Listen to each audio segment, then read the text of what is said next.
할렐루야. 우리 중에는 드라마틱한 인생을 살아오신 분들이 있습니다. 과연 그것이 저주일까요? 또는 복일까요?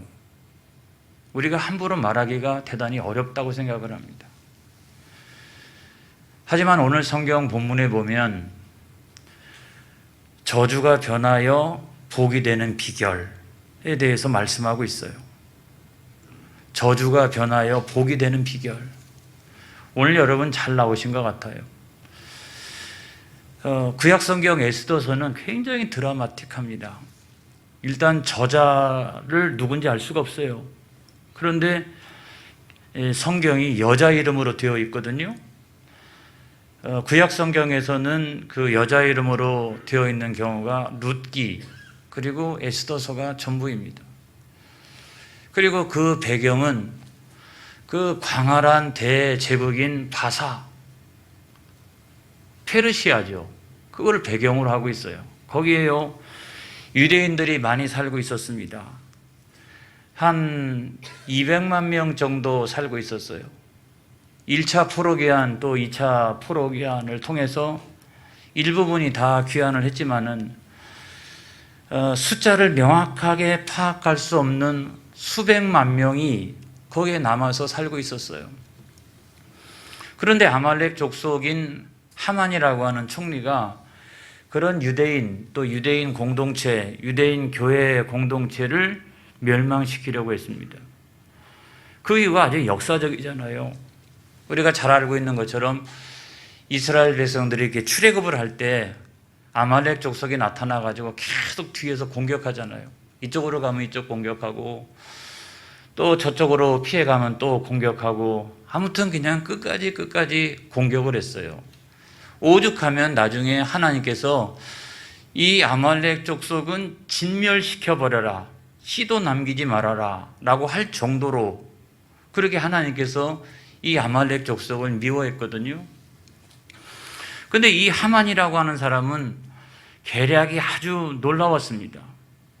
그래서 이 유대인 그 공동체를 어떻게 하면 멸망시킬까 생각을 해서 제비뽑기를 해가지고 날짜를 잡았어요. 그러니까 이때 공격하면 좋겠다. 이때 다 모여있을 때 이때 공격하면 좋겠다. 아무튼 그렇게 제비뽑기를 해서 날짜를 잡았어요. 그리고 두 번째로는 명분을 세웠습니다. 여러분, 원래 이스라엘 백성들이 바사에 잡혀가가지고 거기서 왕의 법률에 잘 순종해야지 어떻게 하겠어요. 그렇게 왕의 법률에 잘 순종하면서도 또 다른 한편으로는 더 중요한 하나님의 율법, 이거를 잘 지키려고 노력했던 사람들이 이스라엘 백성들이죠. 그런데 이것을 왜곡시켜가지고 왕에게 뭐라고 얘기하냐면 이 사람들은 왕의 법률은 무시하고 이 사람들은 잘 안 지키고 알지도 못하는 이상한 그 법률을 지키는 사람들입니다 라고 이야기하니까 아니 처음 들은 왕의 입장에서는 기가 막힌 일이죠. 화가 나는 일이 아니겠습니까? 그리고 세 번째로는 하만은 뇌물을 써서 돈을 사용해가지고 그 왕의 마음을 사로잡습니다. 그러니까 계략이 아주 대단한 사람이죠. 간교하기가 이를 데 없는 사람이죠. 그래서 우리가 여기까지만 보면 이것은 저주예요. 이런 저주가 어디 있겠어요. 그냥 꼼짝없이 유대인 그 공동체는 당할 수밖에 없는 거죠. 그 간교함을 이길 수가 없는 거예요. 그런데 여러분, 그것보다 더 놀라운 것은 하나님의 섭리인 줄로 믿습니다. 하나님은 그 전에 왕후 에스더를 점점 이렇게 세워가시고 그의 사촌 오빠였던 모르드게를 준비하시고 그래서 그 멸망의 위기에 처한 자기 백성을 구원하시고 마지막에는 하만과 그의 세력들을 멸망시키십니다. 복이잖아요. 할렐루야. 여러분의 인생이 그렇게 되어지기를 축복합니다. 저주가 변하여 복이 되는 인생이 되어지기를 바랍니다. 할렐루야. 저는 오늘 그 비결을 말씀드리려고 그러는 거예요. 첫 번째로 그 비결이 뭐냐? 하나님은 언제나 내 배후에 계시다. 여러분 이걸 믿으시기를 주의 이름으로 축원합니다. 이 에스더서를 읽다가 보면 이상한 점을 하나 발견해요. 이게 분명히 성경이거든요.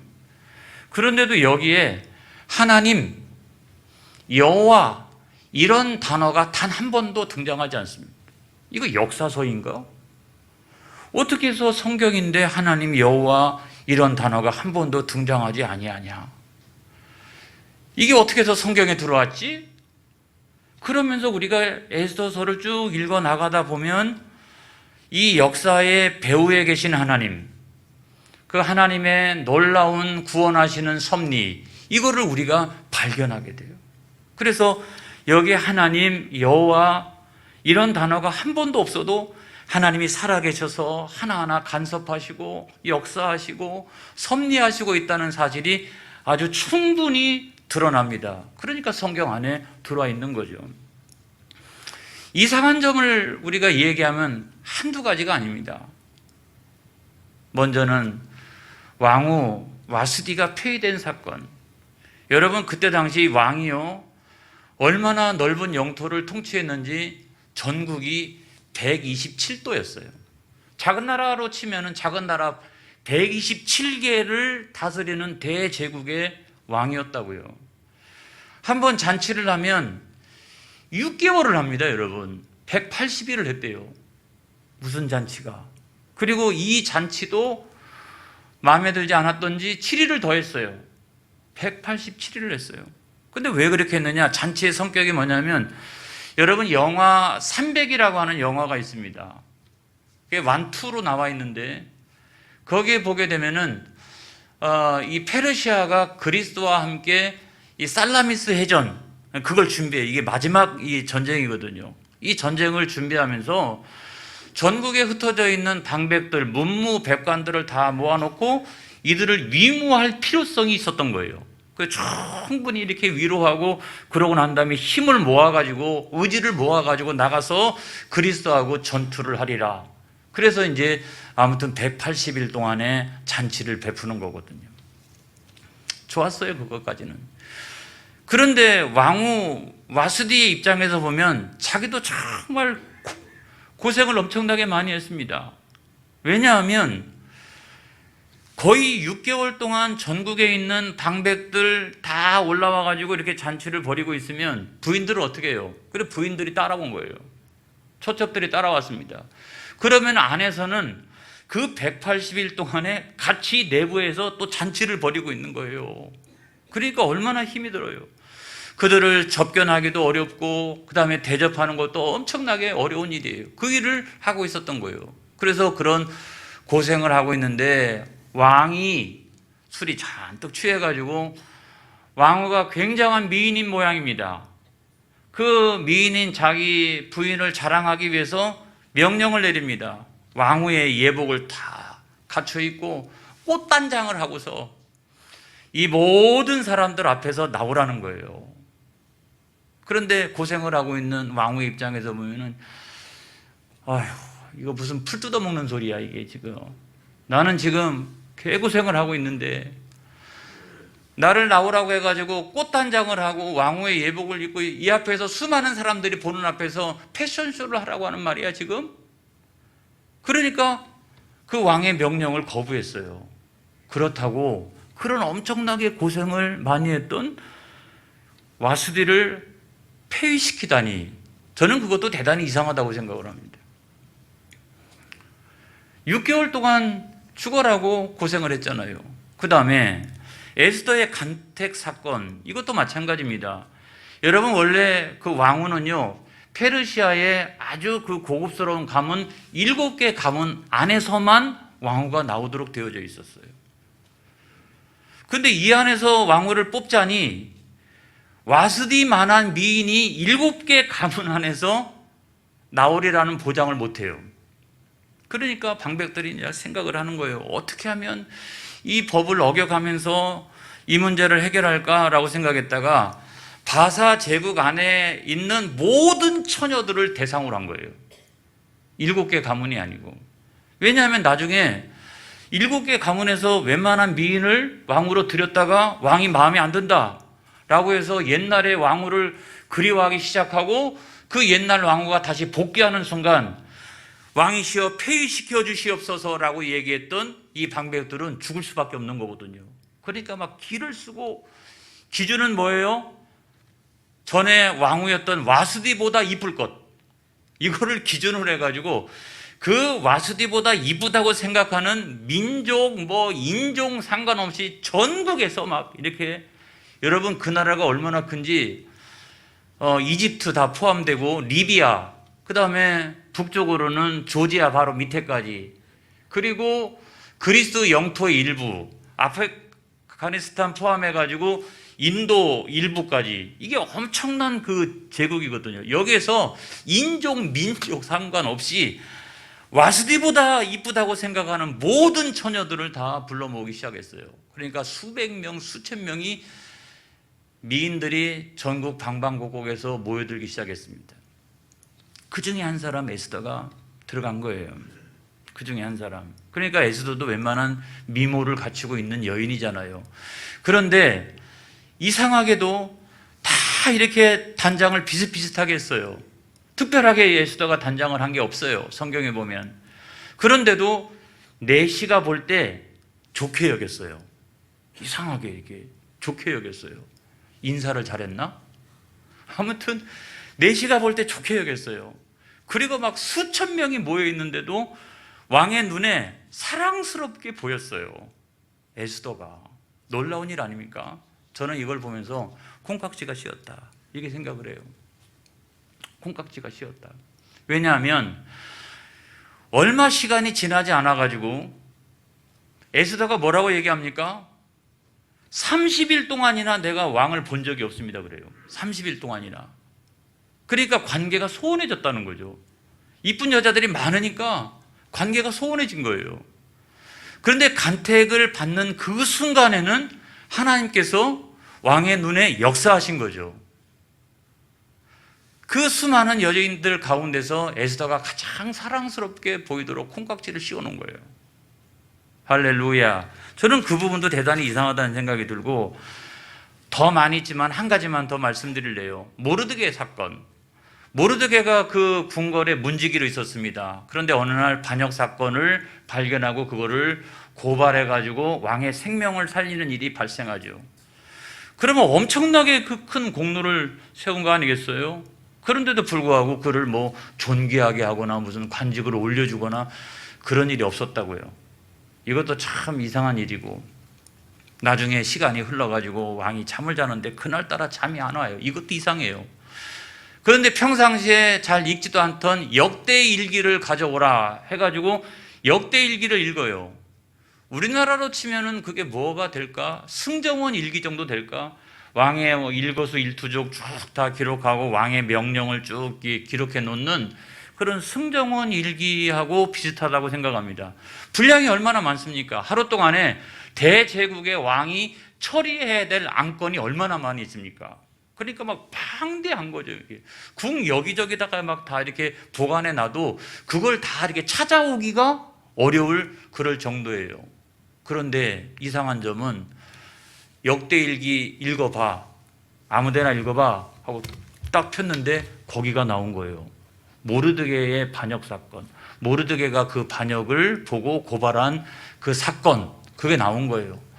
그래서 이렇게 읽다가 잘 기억이 안 나는데 내가 이 모르드게 관직을 높여준 거야? 존귀하게 한 거야? 그랬더니 내시들이 한다는 말이 그런 적이 없다는 거예요. 그래서 깜짝 놀라가지고 내가 이 모르드게를 어떻게 하면 존귀하게 할까 하는 생각을 하고 있는데 마침 그때에 하만이 들어온 거예요. 그래서 하만하고 둘이 앉아가지고 내가 사실은 말이야 존귀하게 하고 싶은 사람이 한 사람 있는데 그 사람을 어떻게 존귀하게 하면 좋을까 한번 이야기해 보라고. 하만이 가만히 생각해 보니까 그 사람이 자기 같아요. 왜냐하면 2번에 걸쳐서 왕후가 잔치를 열고 초청을 했는데 왕하고 자기만. 이야, 반열이 그냥 왕의 반열이잖아요, 그렇죠? 다른 사람은 다 빼고 왕하고 자기만 초청을 한 거예요. 그러니까 왕 다음으로 가장 존귀한 사람은 당연히 나일 것이다 라고 생각하고 이야기를 했어요. 그 사람한테는 왕복을 입히고 왕관을 씌워놓고 왕이 타는 말을 타고 신하들 가운데 가장 지위가 높은 사람을 통해서 이 사람은 왕이 존귀하게 여기시는 분이다 라고 반포하면서 온 성중을 다니도록 하시는 게 좋겠습니다 라고 이야기를 했어요. 왜요? 자기인 줄 알고. 그랬더니 왕이 뭐라고 얘기합니까? 그와 똑같이 모르드게에게 하라. 그래가지고 그 모르드게가 말이죠, 모든 사람들 앞에서 그 왕의 어떤 그 존귀함의 버금가는 왕이 정말 존귀하게 여기는 사람으로 모든 사람들에게 추앙을 받는 대상이 됐다는 거예요. 여러분, 이것도 참 이상하지 않습니까? 왜 잠을 안 자요? 그리고 왜 또 역대일기는 읽어? 그러다가 또 왜 딱 폈는데 거기가 나와요? 이게 다 이상한 부분 아니겠습니까? 여러분, 이 이야기가 우리들에게 해주고 있는 게 있다. 뭐냐면 배후에 하나님 계시다. 이 역사의 모든 배후에 하나님이 계시다. 그러시면서 구원의 역사를 전개하신다. 그게 바로 하나님의 섭니다 라고 하는 것을 말씀하고 있는 거죠. 여러분, 이거를 믿는 사람이 있어요. 나는 예수 믿으니까 나는 그걸 믿는다. 어떤 사람은 안 믿는 사람도 있어요. 그러나 안 믿는 사람이 있다 할지라도 전혀 상관이 없어요. 왜냐하면 하나님은 살아계셔서 역사의 배후에 역사하시고 있다라고 하는 사실은 자명한 일이거든요. 그래서 그거를 증거하고 있는 것이 에스더서예요. 그래서 성경 안에 들어와 있는 거예요. 할렐루야. 그 다음에 우리가 두 번째로 생각을 해야 될 건 뭐냐면 영적 전쟁의 안목을 가지라 하는 거예요. 영적 전쟁의 안목을 가지라. 우리가 영적인 전쟁이라고 하는 측면에서 에스더서를 읽어보게 되면 아주 재미난 장면을 보게 돼요. 일단 먼저 에스더를 보게 되면 죽으면 죽으리라 라고 하면서 자기 백성을 구원하고 있잖아요. 누가 보여요? 그리스도가 보이잖아요. 우리를 위하여 십자가에 달리신 그리스도가 보이잖아요. 하만의 관계를 통해서는 뭐가 보입니까? 뭐가 보입니까? 사단의 관계가 보이잖아요. 그리고 거기에 쓰임받는 적그리스도가 보이고 있잖아요. 그러니까 한편으로는 하나님과 그리스도, 사단과 적그리스도, 이게 보이고 있잖아요. 여러분, 우리가 신앙생활 하면서 그게 보이지 않으면 신앙생활 잘 못하고 있는 거예요. 우리가 눈을 열어서 세상을 볼 때 세상의 현실만 보인다라고 하면 여러분들은 신앙생활 잘못하고 있는 거예요. 지금 영적 세계에서 벌어지고 있는 이 영적 전쟁이 보이지 않는다라고 하면 여러분들은 도움을 어디서 구할 거예요, 여러분? 어디서 구할 거예요, 여러분? 그리고 그 관계를 어떻게 피할 수 있겠어요? 어떻게 대적할 수 있겠어요? 어떻게 경계할 수 있겠어요? 그렇지만 영적인 눈이 딱 열리고 영적 전쟁의 본질이 딱 보여지니까 하나님 아버지 나를 도와주시옵소서. 그리고 원수 마귀로부터 내가 충분히 내 자신을 경계할 수 있는 능력이 생기는 것입니다. 할렐루야. 그래서 우리가 신앙생활 할 때 그런 영적 전쟁이 눈에 보여야 되는 거예요. 눈이 열리기를 축복합니다. 할렐루야. 그게 명확하게 보여야 되는 거예요, 여러분. 신앙생활 한다라고 하면서도 그런 영적 전쟁의 본질이 잘 안 보이니까 신앙생활을 하고 있지만 내 마음대로 살아가는 거죠. 내 생각과 내 판단과 내 주장과 이것대로 그냥 살아가는 거예요. 그 신앙생활 하는 게 아니에요, 여러분.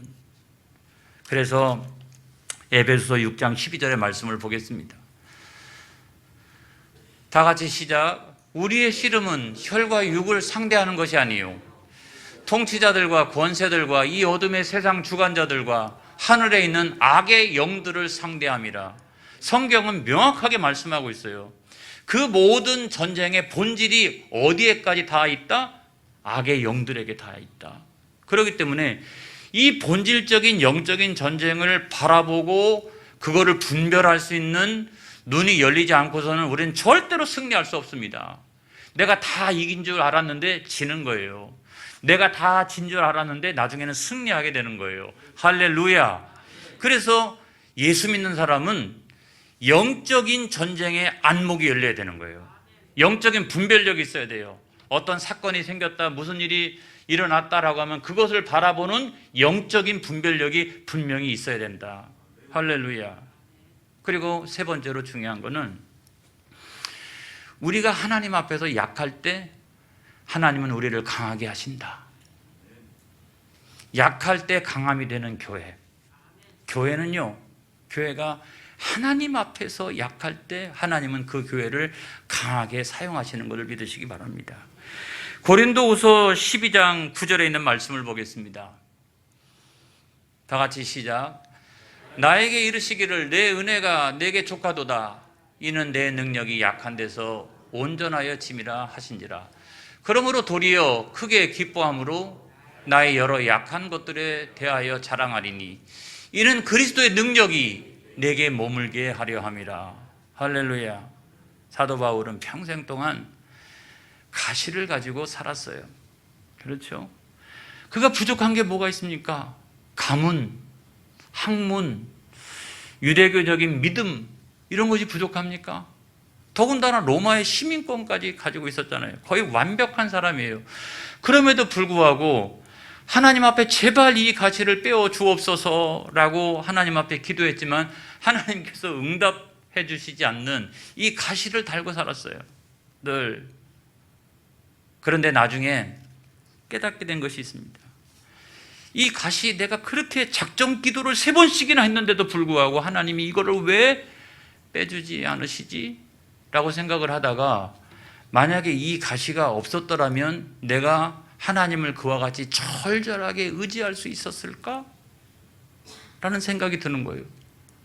내가 하나님 앞에 약할 때 하나님은 나를 강하게 하시는구나. 여러분, 오늘날 우리도 마찬가지예요. 우리도 다 누구나 다른 건 다 괜찮은데, 다른 건 다 괜찮은데 가시가 하나씩 있어요. 그런데 만약에 그 가시가 없으면 얼마나 좋을까 싶지만 그 가시가 없으면 내가 하나님을 정말 절절하게 의지했을까? 하는 그런 가시가 우리에게 있다면 여러분, 우리는 그걸 통해서 하나님 앞에 약해지는 거예요. 하나님 아버지, 내가 그 가시를 통해서 하나님을 더욱더 의지하게 되오니, 그렇게 하나님 앞에 나아가면 하나님은 그 사람을 강하게 하여 주신다는 사실을 믿으시기 바랍니다. 할렐루야. 저는 여러분 그런 가시가 없는 줄 아세요? 제 개인적으로 보면 그런 가시가 있어요. 제가 목회하면서 그런 가시가 없는 줄 아세요? 저에도 그런 가시가 있어요. 그런 가시를 다 이렇게 하나씩 그리고 하나님 앞에 매달리며 하나님을 더욱더 의지하게 되는 이유가 여러분 거기 있다는 거예요. 유다 백성들이 이제 꼼짝없이 다 죽게 되었습니다. 하만의 관계로 다 꼼짝없이 죽게 되었습니다. 그때 여러분 어떻게 했습니까? 하나님께 도우심을 구했다는 거예요. 할렐루야. 하나님의 도우심을 구했다는 거예요.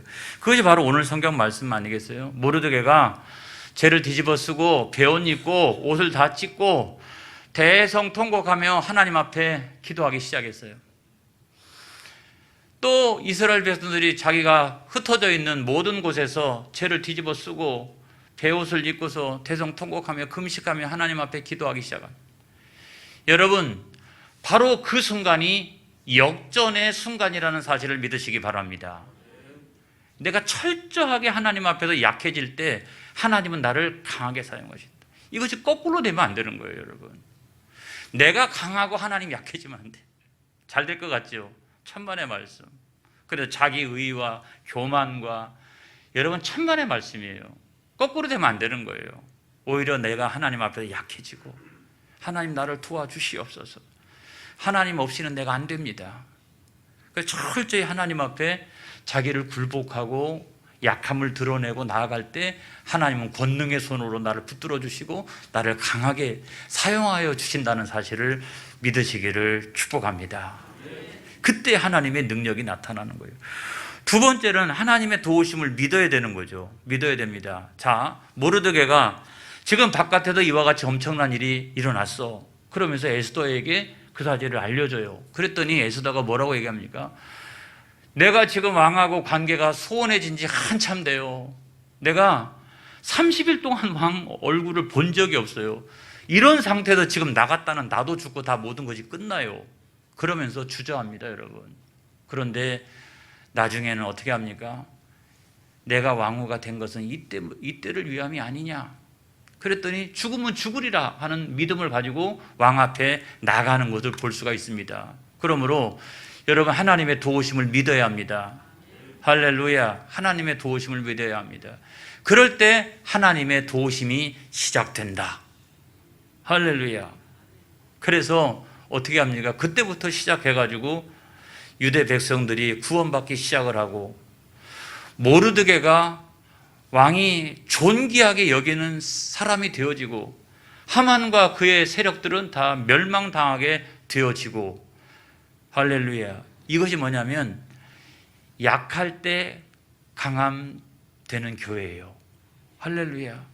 여러분, 우리 신앙생활 할 때 철저히 하나님 앞에서 그와 같은 약함을 드러낼 수 있기를 주의 이름으로 축원합니다. 그래서 사도 바울은 그 약함을 기뻐하고 그거를 자랑할 수가 있었어요. 그냥 우리가 그 약함을 드러내면 안 되죠. 하나님 앞에서 드러내면 하나님은 저와 여러분을 강하게 사용하여 주실 것을 믿으시기를 바랍니다.